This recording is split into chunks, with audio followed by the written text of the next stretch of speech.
वादळी वाऱ्यासह पावसाने झोडपले 5 गावात सर्वत्र अंधारच अंधार, वीज पुरवठा तासनतास खंडित।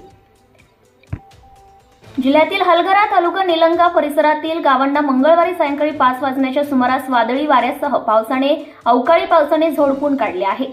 परिणामी हलगरा येथील वीज उपकेंद्रात बिघाड झाल्याने 5 गावांचा वीज पुरवठा खंडित झालाय। मंगळवारी सायंकाळी हलगरा परिसरात दुपारी 4 ते 5 वाजण्याच्या सुमारास अचानक वादळी वाऱ्यासह पावसाने हजेरी लावली। यामध्ये हलगरा येथील वीज उपकेंद्रातील मुख्य रोहित्रामधून अचानक धूर निघाल्याने ते बंद झाले।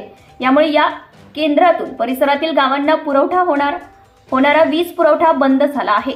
हलगरा, तगरखेडा, हालसी, तांबरवाडी आणि हनुमंतवाडी या गावांचा वीज पुरवठा सायंकाळी 5 ते रात्री उशिरापर्यंत बंद राहिल्याने ही गावे अंधारात बुडाली। उन्हाळ्याच्या दिवसात वीज पुरवठा खंडित झाल्याने नागरिकांची मोठ्या प्रमाणावर गैरसोय झाली।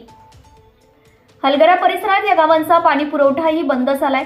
गत काही दिवस झाले सायंकाळच्या सुमारास अचानक हलके वारे सुटत आहे, तर अधूनमधून हलक्या पावसाच्या सरी देखील कोसळत आहेत। अशा वाऱ्यातच वीज पुरवठा तासनतास खंडित होत आहे।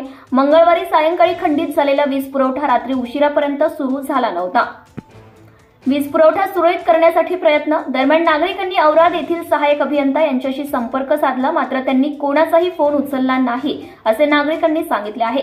औराद येथे प्रभारी अभियंता पद दिले असून नागरिकांना सुविधा वेळेवर मिळत नाही। पूर्णवेळ अधिकारी देण्याची मागणी ग्रामस्थांमधून होत आहे। हलगरा येथील उपकेंद्रातील रोहित्रात तांत्रिक बिघाड झालाय, तो दुरुस्त करण्याचे काम सुरू आहे। वीज पुरवठा सुरळीत करण्याचा आमचा प्रयत्न सुरू आहे असे महावितरणाचे उपविभागीय अभियंता सावळे म्हणाले।